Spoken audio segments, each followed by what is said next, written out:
지난 13주간 동안 우리 주일 촌 모임에서 고린도 전후서를 공부해 왔습니다. 오늘로써 고린도 전후서 공부는 마감이 되었고요. 다음 주부터 시작해서 로마서를 주일 촌 모임에서 공부하게 됩니다. 여러분, 로마서는요, 성경 66권 가운데 정말 중요한 책 가운데 하나입니다. 어떤 신학자가 이렇게 얘기했을 정도예요. 신약 성경을 다이아몬드 반지에 비유한다면 로마서는 다이아몬드 알이다, 그렇게 얘기했어요. 그렇게 로마서는 복음을 이해하는 데 있어서 너무나 중요한 책입니다. 이번에 우리 다음 주부터 로마서를 읽어 나가면서 석 달 동안 13주 동안 말씀을 받게 되는데, 제 소망은 지금까지 촌 모임에서 규칙적으로 참여해서 같이 공부 안 하신 분들도 이번 로마서 공부, 앞으로 다음 주부터 펼쳐진 3달 공부는 꼭 참석하셔서 다른 어떤 성경보다도 난 로마서에서 얘기하시는 이 진리, 이 교리는 내가 안다, 그렇게 얘기할 수 있었으면 좋겠어요. 로마서라는 그 책이 16장으로 되어 있는데, 다음 주 공부하시기 전에 한번 읽어보시고, 또 제가 올해부터는 수요 예배 때 우리 촌장님들 위해서, 또 참석하신 모든 성도님들을 위해서 그 다음 주에 나눌 주일 촌 모임을 염두에 두고 본문을 정하고 말씀을 준 거예요. 그래서 다음 주부터 역시 이제 로마서를 가지고 또 말씀을 전하게 됐는데, 더 관심 가지신 분들은 수요 집회도 나오시고, 그래서 앞으로 3달 동안 우리 성도분들이 한 분 한 분이 정말 로마서를 완전히 이렇게 익힐 수 있으면 너무 좋겠다 하는 게 제 목회자로서 소망입니다. 교회 역사적으로 볼 때도 로마서는요, 정말 파워풀한 그런 책이었어요. 왜냐하면 이 책을 읽고 변화된 사람이 너무 많습니다. 우리 교회 역사에 보면 4세기에 우리 개신교 신학자 2명 꼽으라 그러면 반드시 꼽아야 하는 성 어거스틴이 이 로마서 책 때문에 변화받고 새로운 사람이 됩니다. 어거스틴은 수사학이랑 철학에 능한 지식인이었어요. 그렇지만 그 삶은 술, 여자로 완전히 방탕에 빠졌고, 또 교리적으로는 만리교라는 이단에 빠져서 신앙생활을 하고 있었어요. 이런 상황 속에서 살고 있는데, 하루는 밖에서요, 땡그랑땡그랑 어떤 여자아이가 치는 그 종소리를 듣게 돼요. 근데 그 종소리가 어거스틴한테는 이런 소리로 다가온 거예요. 어거스틴아, 성경책을 펴서 읽어라. 2번 그 소리를 듣고 어거스틴이 정신을 차리고 옆에 있는 성경을 펴서, 그의 눈이 딱 머무는 구절이 있었는데, 그게 바로 로마서 13장 12절 말씀입니다. 밤이 깊고 낮이 가까웠으니 그러므로 우리가 어둠의 일을 벗고 빛의 갑옷을 입자. 낮에와 같이 단정히 행하고 방탕과 술 취하지 말며 음란과 호색하지 말며 쟁투와 시기하지 말고 오직 주 예수 그리스도로 옷 입고 정력을 위하여 육신의 일을 도모하지 말라. 이 말이요, 하나님의 음성이 돼서 순간 어거스틴의 심령에 꽂힙니다.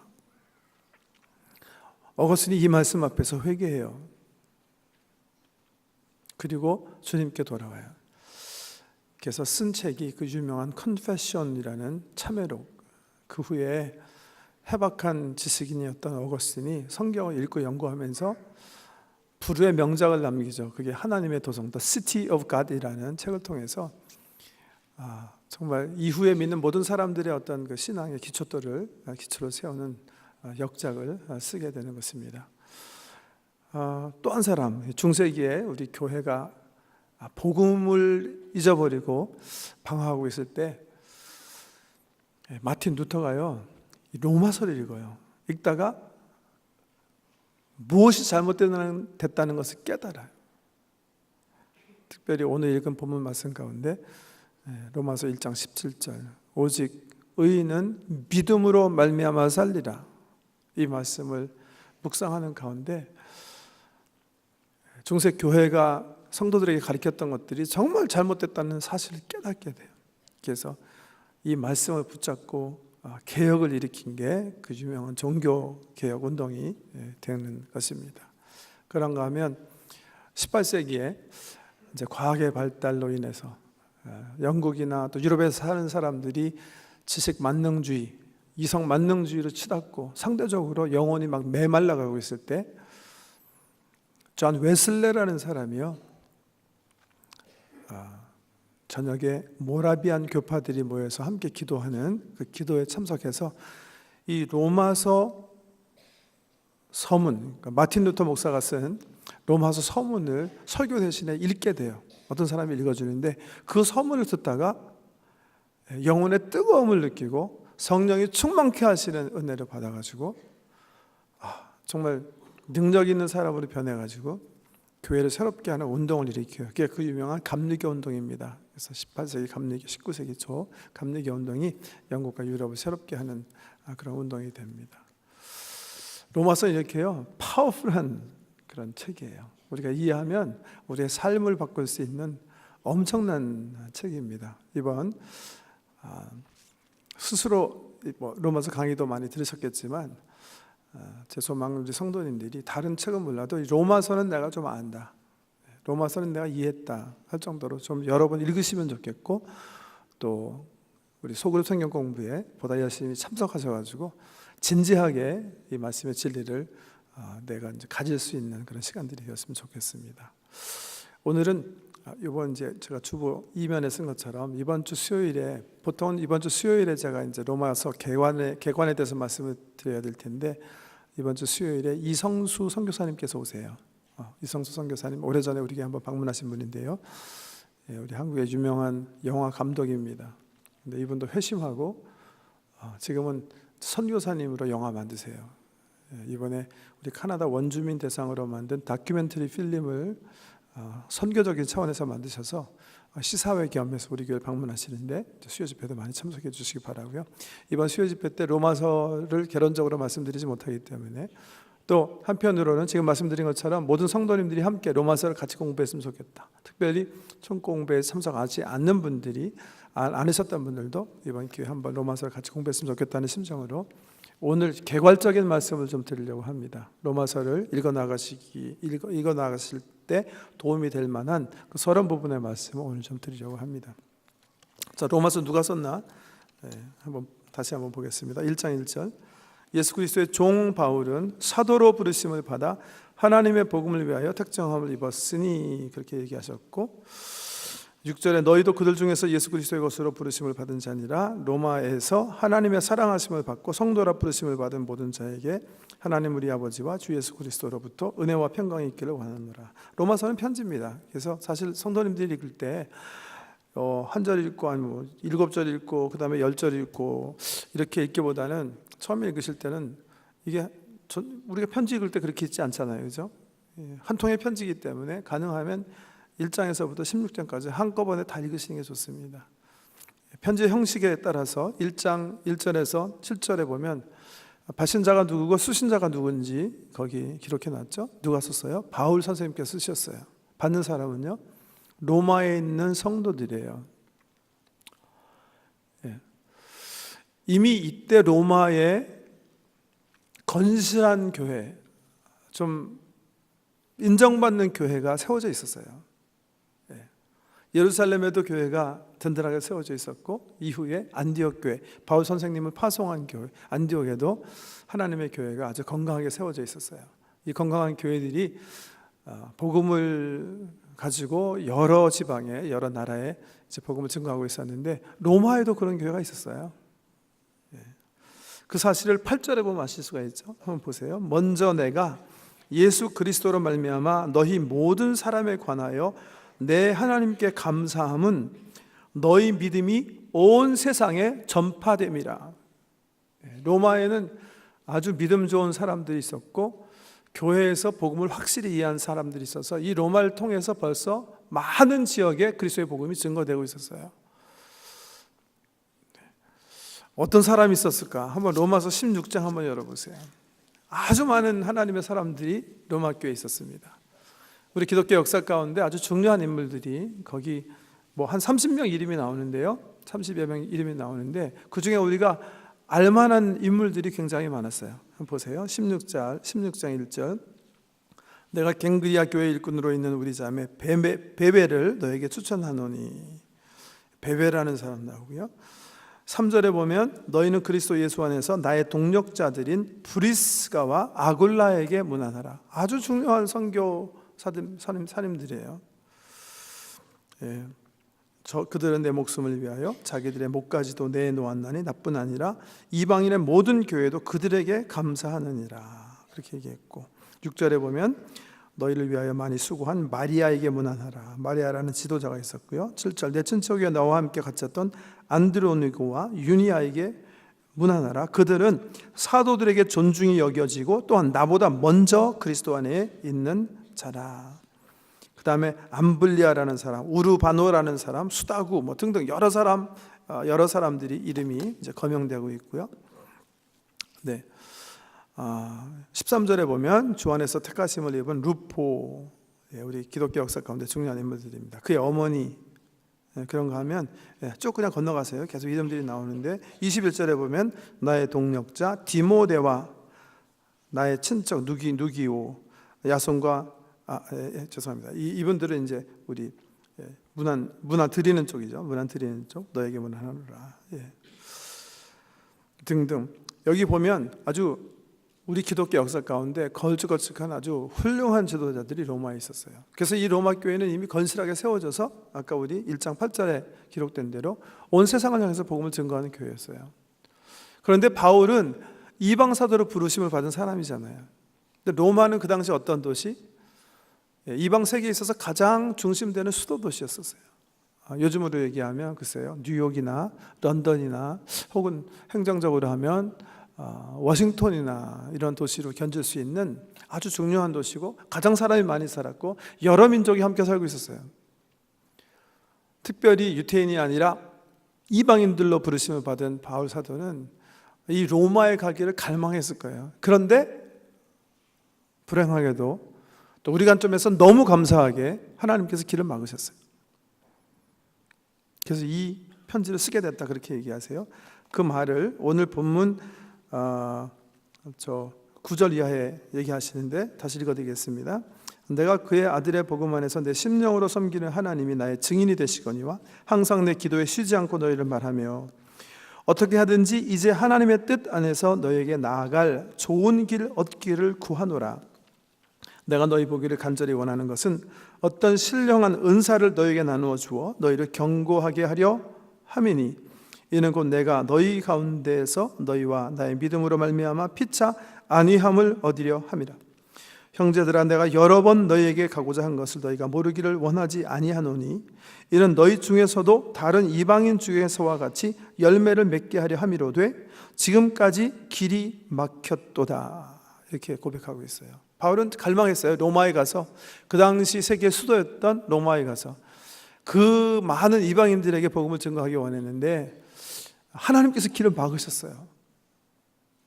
그래서 그 길을 열어주시기를 갈망하면서 그렇지만 자기가 받은 신령한 은사를 나누기 원했기 때문에 자기가 알고 있는 모든 귀한 진리들을 이제 글로 써서 로마에 보내게 됐다 이렇게 고백하고 있어요.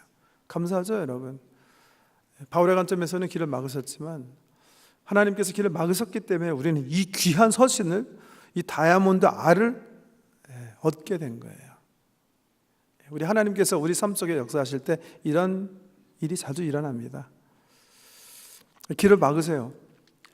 나는 정말 그 길을 걷기 원했는데 하나님께서 문을 열어주지 않으셨기 때문에 걷지 못하는 경우가 더러 있습니다.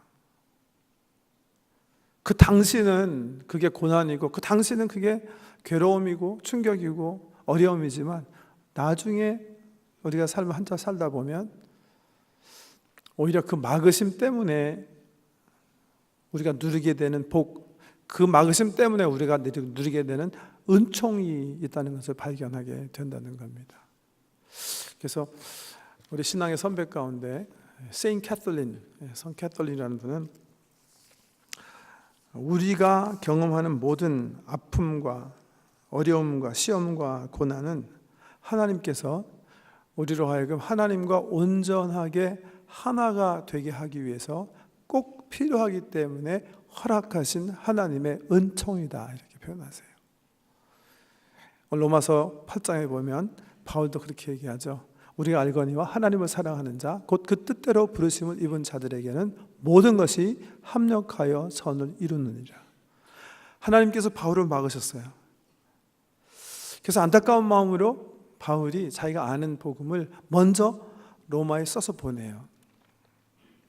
그래서 성경의 가장 중요한 한 책이 이루어진 게 바로 로마서입니다.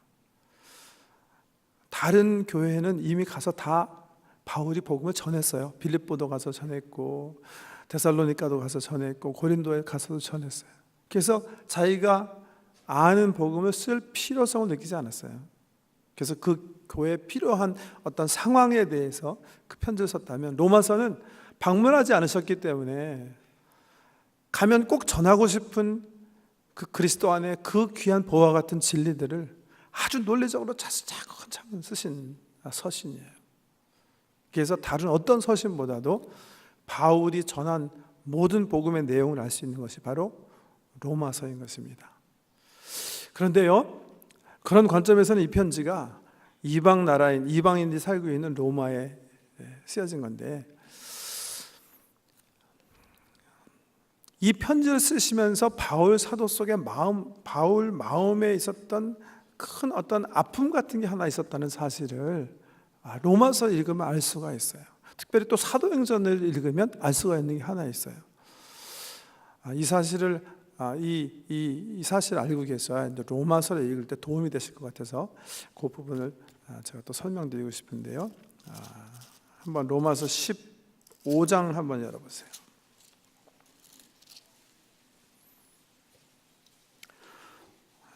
22절에 역시 이제 같은 말씀을, 같은 고백을 하는데요. 15장 22절 보세요. 그러므로 또한 내가 너희에게 가려 하던 것이 여러 번 막혔더니 이제는 이 지방에 일할 곳이 없고 또 여러 해 전부터 언제든지 서바나로 갈 때에, 서바나는 지금으로 얘기하면 스페인입니다.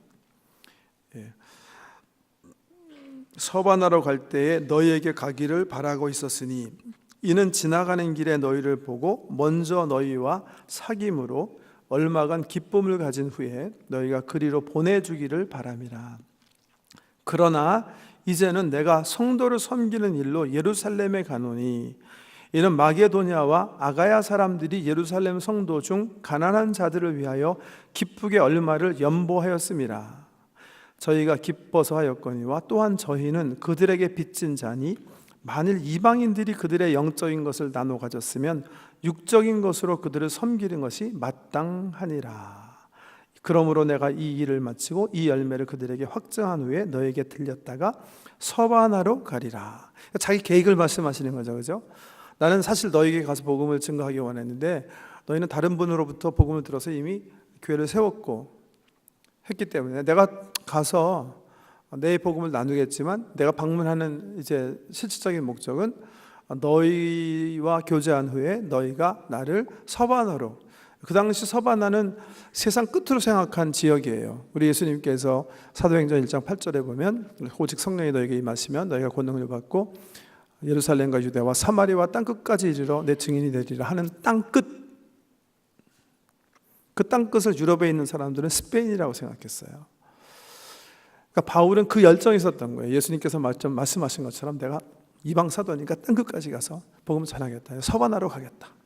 그렇지만 로마 교회가 든든한 교회였기 때문에 로마에 들려서 교제하고 마치 안디옥 교회에서 1, 2, 3차 전도 여행을 서포트 하셨던 것처럼 로마 교회 서포트를, 지원을 받아서 서바나 쪽에 선교하겠다, 이런 계획을 밝히시는 거예요. 그런데 지금 이 편지를 쓰시는 게 모름지기 마케도니아, 그리스잖아요. 그러니까 그리스에서 로마는 굉장히 가깝잖아요. 근데 왜 직접 가지 아니하시고 나중에 오겠다고 얘기했을까? 그 이유를 얘기하고 계시죠? 그 이유가 뭐예요? 지금 그리스에서 모금한 연보, 빌립보 교회, 데살로니가 교회, 또 베레아 교회, 고린도 교회 등등에서 헌금한 연보를 가지고 지금 자기는 어디로 가야 되기 때문에 예루살렘에 가야 되기 때문에 이렇게 밝히고 계세요. 왜? 예루살렘에는 사도들도 계시고 또 사도들과 함께 가난한 가운데 살고 계신 과부와 고아들이 있었어요. 이분들이 어려운 환경 속에 있다는 소식을 듣고 바울이 자기 선교지에서 헌금을 모으도록 해서 그 모은 헌금을 가지고 지금 예루살렘에 가는 길이었어요. 그러니까 예루살렘에 가서 연보를 전달한 다음에 그 다음에 너에게 와서 서바나로 보내짐을 받겠다 이렇게 고백하고 계세요. 그런데요, 사도행전에 보면 이때 바울의 심령이 굉장히 뭔가 이렇게 묶이는 게 있었고 억눌리는 게 있었어요. 왜냐하면 예루살렘에 있는 사람들, 특별히 유대교 신봉하는 사람들이 바울을 죽이려고 벼르고 있었기 때문에 그런 거예요. 그래서 사람들이 바울이 이 연보를 가지고서 예루살렘에 가려고 한다는 말을 하니까 기도하시는 분들이 특별히 막 말리시는 거예요. 너 가면 안 된다. 가면 당신 죽는다. 그 사람들이 널 죽일 것이다. 하나님께서 나에게 비전을 보여주셨는데 너는 가면 큰 곤란을 어려움을 겪는다고 말씀하셨다. 이런 예언들을 통해서 바울이 이제 예루살렘에 올라가면 큰 어려움을 당할 것을 얘기하고 계셨던 거예요. 그 어려움이 왜 야기되는가가 이 로마서를 읽으실 때도 중요하고 사실은 바울의 서신 읽으실 때 너무 중요한 일인데요. 그게 뭐냐면 이제 유대교와 우리 기독교 간의 갈등이에요. 여러분 아시는 대로 우리 기독교는 예수 그리스도의 복음은 어떻게 표현하면 좋을까요? 우리 구약을 유대교를 모태로 해서 나오는 거 아니에요. 사실은 구약 이스라엘이 구약이 우리 신약을 이렇게 잉태하는 거잖아요. 하나님의 시대를 준비하는 시대잖아요. 그래서 이 초대교회 당시 굉장히 어려웠던 것이 어디까지가 유대교고 어디서부터가 기독교인가. 기독교가 얼만큼 유대교의 문화나 종교나 이런 것들을 수용하면서 나가야 되는가. 이게 아주 너무 큰 이슈였었어요. 그래서 사도행전 15장에 보면 예루살렘 공회가 열리잖아요. 바나바와 바울이 이방에 나가서 그리스도의 복음을 증거하는 가운데 유대인들을 기분 나쁘게 한 거예요. 왜냐하면 바울과 바나바는 이방 사도로 부르심을 받았기 때문에 복음을 전할 때 유대교의 군더덕지 같은 것들을 전하지 않았어요. 할례, 안식일 이런 거 다 중요하지 않다고 생각하고 정말 그리스도의 가장 순수한 복음만 증거했어요. 근데 이런 것들이 유대인 회당에 있는 유대인들에게 너무나 그 충격으로 다가온 거예요. 여호와 하나님을 믿으라고 증거하는데 유대인들이 증거하는데 자기들이 조상들이 수천 년 동안 그 지켜온 이 관습들을 다 철폐하는 것 같이 얘기하는 거예요. 그것이 이 바울 일행에 대해서 유대인들로 하여금 분노하게 한 거예요. 그런데 유대교에 있는 유대인들만 분노한 거 아니에요. 잘 아시는 것처럼 예루살렘에서 예수를 믿고 그리스도인이 된 유대인들 가운데서도 어느 정도 유대인의 모든 종교 문화적인 풍습을 이방인들이 꼭 지켜야 된다고 생각하시는 사람들이 많았어요. 그게 기독교 초기의 현실이에요. 이런 사람들이 바울이 나가가지고서는 자유의 복음, 율법은 중요하지 않다. 율법에는 구원의 능력이 없다. 이제부터는 성령 시대이기 때문에 새로워져야 된다 하는 복음을 외치고 다닐 때 그 소식을 듣고 막 업셋한 거예요. 업셋. 어느 정도로 이놈은 유대교를 파괴하는 사람이고 율법을 멸시하는 유대인이기 때문에 죽여야 된다는 거예요. 그래서 이 바울을 죽이기까지 내가 밥을 먹지 않겠다. 막 이런 막 그 결사대들이 막 나타나고 있는 그런 시점이에요. 그런데 그런 분들이 어떤 분들, 심지어는 예루살렘 교회, 우리 예수를 믿는 예루살렘 교회에도 있었단 말이죠. 말씀드린 것처럼 그 당시에 통틀어서 아주 강성한 교회, 건강한 교회, 선교하는 교회들은 예루살렘 교회, 안디옥 교회, 그리고 로마 교회라고 볼 수 있었어요. 근데 지금 바울은 헌금을 모아가지고 예루살렘 교회로 향하면서 상하기 바로 전에 로마 교회를 향해서 편지를 쓰는 거예요. 당연히 서신을 쓰는 이 바울의 마음 속에 물론 수신자들이 로마 교회지만 그 로마 교회 쓰는 편지를 통해서 어떤 생각을 하고 있었을 것 같아요? 자기를 지금 죽이려고 하고 자기가 전하는 복음에 대해서 너무 많이 오해하고 있는 유대인 크리스찬들, 유대교에 있는 사람들을 마음에 두지 않을 수가 없는 거예요. 그러니까 로마를 바라보면서 한편으로는 자기가 여태까지 증거한, 이방을 다니면서 증거한 복음에 대한 어떤 변호, 특별히 유대인들 향해서 왜 지금은 그리스도 시대요, 성령의 시대요, 믿음으로 의롭다 하심을 받으면 되지 않는 시대인지 설명하시는 그런 서신이 바로 이 로마서라는 거예요. 그러니까 히브리서가 마치 유대인들 위해서 쓴 서신인데요. 비슷하게 이 로마서도요, 많이 로마의 이방교회 편지를 쓰지만 많이 지금 자기가 이제 예루살렘에 이제 가야 되는 입장에서 예루살렘에 있는 예루살렘 교회의 오해를 뭔가 다소간에 변명하기 위한 어떤 바울의 서신으로 보면 전체 이렇게 윤곽이 좀 잡힐 수가 있겠습니다. 내용은 뭐예요? 오늘 본문 말씀에 나와 있어요. 몇 가지 이제 서론 부분에 있는 1장의 부분 말씀드리고 말씀 맺겠습니다.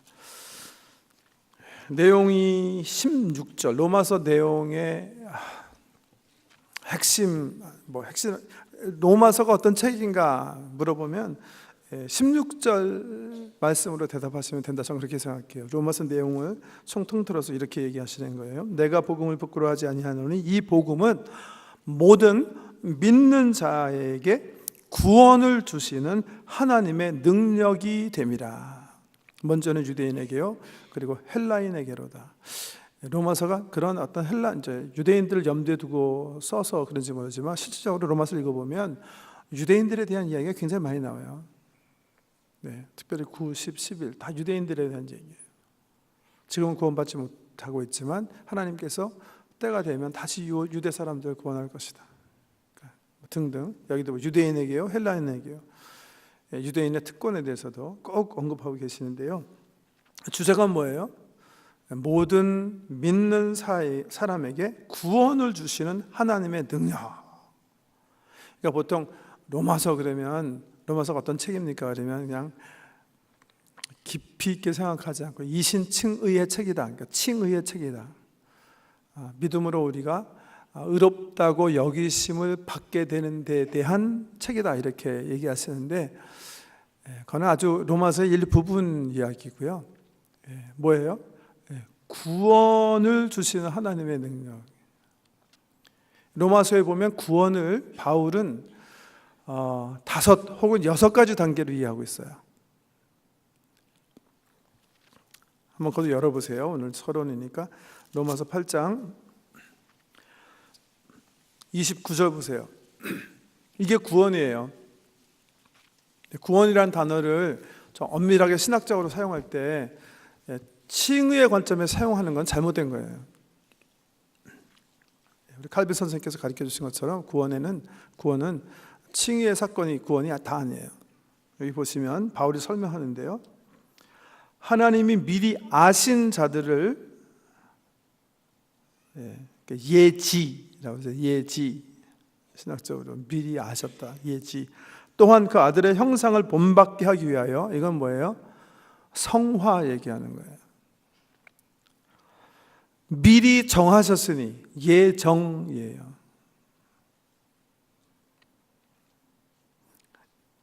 이는 그로 많은 형제 중에서 맏아들이 하려 하심이라. 30절 또 미리 정하신 그들을 또한 부르시고, 소명입니다. 소명. 지금 여러분 가운데서 아직 예수 그리스도를 생명의 구세주로 영접하지 않으셨어요. 세례받지 않으셨어요. 그러신 분들을 향해서 오늘도 성령님께서 여러분들을 부르시고 계시는 거예요. 소명. 주님께 와라. 주님의 가족이 되라. 세례받고 하나님의 자녀가 되라. 이게 소명이에요. 부르심. 그래서 부르신 자들을 그 다음에 뭐라고 됐어요? 부르신 자들을 또한 의롭게 하시고, 이게 칭의예요. 칭의. 의롭게 하신 자들을 마지막에 영화롭게 하셨다. 이렇게 얘기하세요. 여기 이제 우리 신학적으로 구원의 단계에 대한 5가지 혹은 6가지 단어가 다 출현하는데요. 순서대로 하면 이거예요. 하나님께서 미리 다 계획하셨어요. 예지, 모든 것을 아시는 하나님께서 예정, 구원할 자를 택하시고 그 구원할 자에게 성령님을 통해서 다가가셔서 부르시는 거예요. 소명, 부르신 자들로 하여금 예수를 영접하게 하셔서 하나님 자녀로 삼아주시는 칭의, 법대로 살지 않았지만 의롭게 하셨어요. 의롭게 한 사람들을 어떻게? 말씀과 기도를 통해서 예수 그리스도의 장성한 분량에 이르도록 성화, 닮게 하시고 후에 어떻게? 부활 통해서 영원한 영광을 누리게 하시는 거예요. 그게 구원이에요. 성경에서 얘기하는, 바울이 말하는 구원, 우리 장로교회가 자랑하는 우리 칼빈 선생님께서 가르쳐 주시는 구원의 내용이에요. 예지, 예정, 소명, 칭의, 성화, 영화, 6가지 단계예요. 그런데 로마서는 어떤 책이라고요? 이 6가지 단계를 다 보여주는 책이다, 이렇게 얘기하는 거예요. 내가 복음을 부끄러워하지 아니하노니 이 복음은 모든 믿는 자에게 구원을 주시는 하나님의 능력이 됨이라. 그러니까 이 로마서는요, 예수를 처음 아직 예수님을 믿지 않으시는 분이 읽으셔야 되는 책이에요. 왜? 그러니까 의롭게 되기 위해서, 예수 그리스도를 영접하고 하나님의 자녀가 되기 위해서 꼭 필요한 책이에요. 그런가 하면 이미 지금 예배드리는 모든 성도님들처럼 하나님의 자녀가 되신 분들도 읽으셔야 돼요. 왜? 어떻게 해야 우리가 예수 그리스도의 장성한 분량에 맏형 되시는 영적으로 우리 예수님과 닮은 꼴로 변할 수 있는지 일러주시는 책이다, 이렇게 얘기했어요. 그러니까 로마서를 단순하게 믿음으로 의롭게 되는 그 칭의의 사건을 설명해 주시는 책이다, 그렇게 생각하면 안 돼요.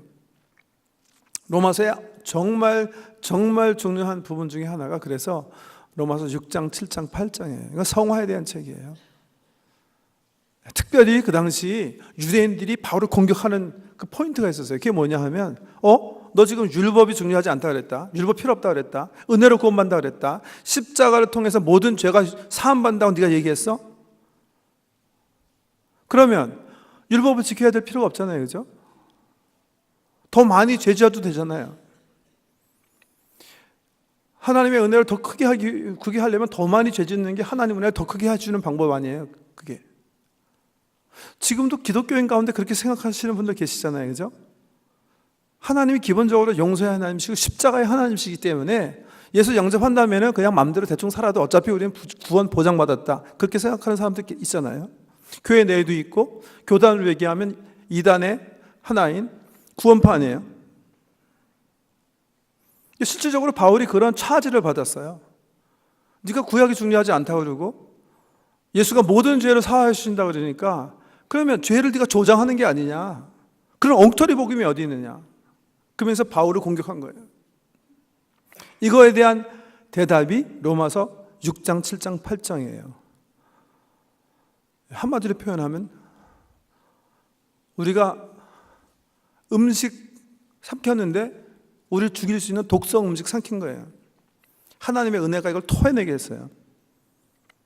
그래서 다시 살 수 있는 살 길을 얻었어요. 토한 것을 다시 잡수시겠습니까? 죽으시려고? 이게 바울의 대답이에요.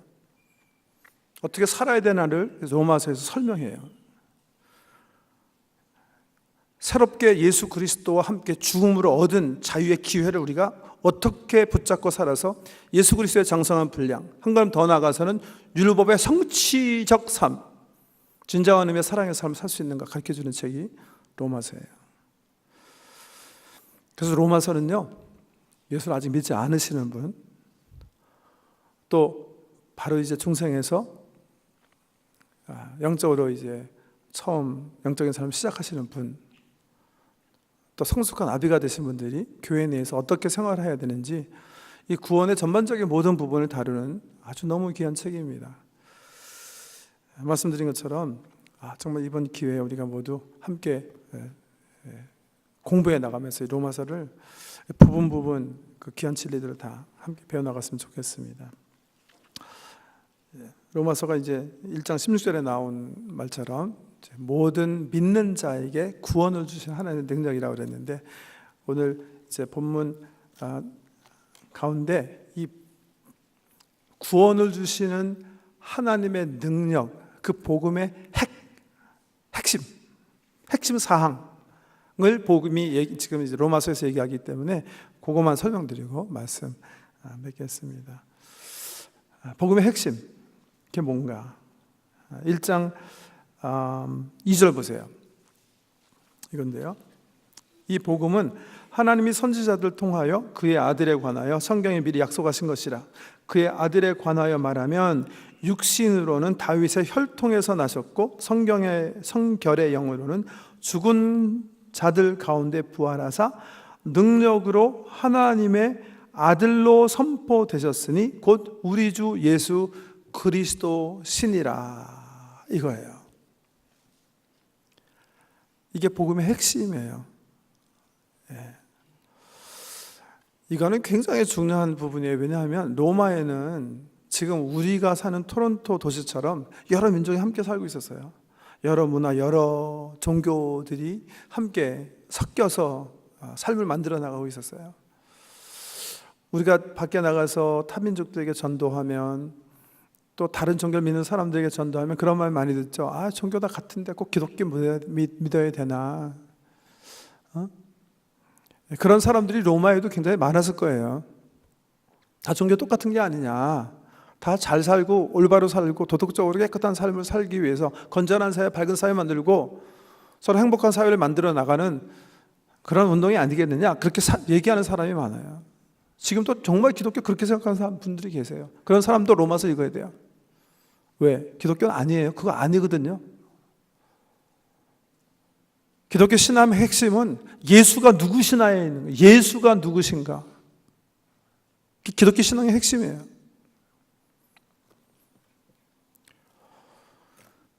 다른 종교는요, 사람이 그냥 어떻게 사는 게 정말 훌륭한 삶인지, 영적인 삶인지 한번 생각해 놓은 그런 철학이라고 볼 수 있어요. 근데 우리 기독교는 뭐예요? It's everything about God. 하나님이 하신 일이에요. 하나님이 하시는 일. 사람이 만든 게 아니에요. 불교의 석가모니처럼 감비라성의 왕자로 태어나서 하루는 밖에 나갔다 사람들이 죽고 늙고 병들어서 고생하는 모습 보고, 야, 인생이 뭐냐 이거. 왕자로 그냥 살다가 이거 그냥 갈 게 아니라 내가 인생에 대해서 한번 좀 연구해 봐야 되겠다. 깨달음을 좀 얻고 제대로 살아봐야 되겠다. 고민하면서 출가하고 고행을 통해서 깨달음을 얻으려고 노력하고, 또 수행을 통해 가지고 뭔가 좀 더 보람 있고 의미 있는 깊이 있는 곳으로 나가기로 애쓰다가 얻은 깨달음, 그 철학을 나눠주는, 그래서 만든 그런 종교가 아니라는 게 기본적으로. 이 종교는 우주를 창조하신 하나님께서 그 아들 되시는 예수를 이 땅에 내려보내 주시고 살 길을 열어주신 그 살 길이 바로 우리 기독교다. 로마에 있는 이방인들에게 서신 열면서부터 확실하게 지금 접근해 나가고 계시는 거예요. 복음은 예수 그리스도가 어떤 분이신가에서 결정되는 겁니다. 우리가 사도신경들 고백하는 것처럼 그분이 하나님인지 아닌지 여기서 결정되는 거예요. 하나님에 대한 것이다. 하나님에 대한 것이다.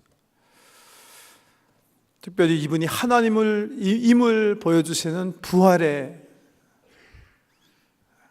그 능력을 얘기하면서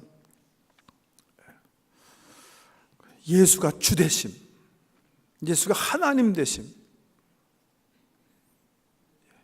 그래서요, 우리 복음서 읽을 때도 여러분 마찬가지예요. 어떤 분들은 산상수훈 읽으시고 세상에 빛이 되고 소금이 되고 또 원수를 사랑하고 오리가 잠 심리가고 겉옷벗어 들려면 속옷벗어 주고 정말 자비의 삶, 야, 이 부처님이랑 다 같은 게 아니겠느냐? 그거는 사이드 포인트예요. 복음에 있어서 더 중요한 거는 예수님이 나에 대해서, 예수님이 자기에 대해서 뭐라고 얘기하셨는가가 더 중요한 거예요. 예수가 자기에 대해서 증거한 거. 내가 하늘에서 왔고 하나님과 나는 하나고 나는 하나님이고 내가 너희를 위해서 죽고 하는 자기와 자기 사역에 대한 게 복음의 핵심이에요. 이 핵심에 뭐가 달려있어요? 하나님의 구원의 능력이 달려있다는 거예요. 구원의 능력. 이 예수를 통해서 우리를 하나님께서 구원하시는 계획. 그래서 로마서는요, 왜 하나님께서 하필이면 이 시점에 예수 그리스도를 이 땅에 보내셨는지 과거의 일을 살펴요. 1장부터. 그 다음에 하나님께서 펼쳐주신 율법시대가 어떤 의미를 가지고 있는지 살펴요. 그리고 왜 그 시점에서 예수를 오게 하셨는지, 그리고 미래에 어떤 일이 펼쳐질 것인지. 특별히 유대인들, 그 당시 유대인들은 예수를 믿지 않았어요. 오히려 이방인들이 하나님 나라의 시민으로 들어오기 시작했는데 정작 구약의 주인공이었던 유대인들은 하나님을 떠나기 시작했어요.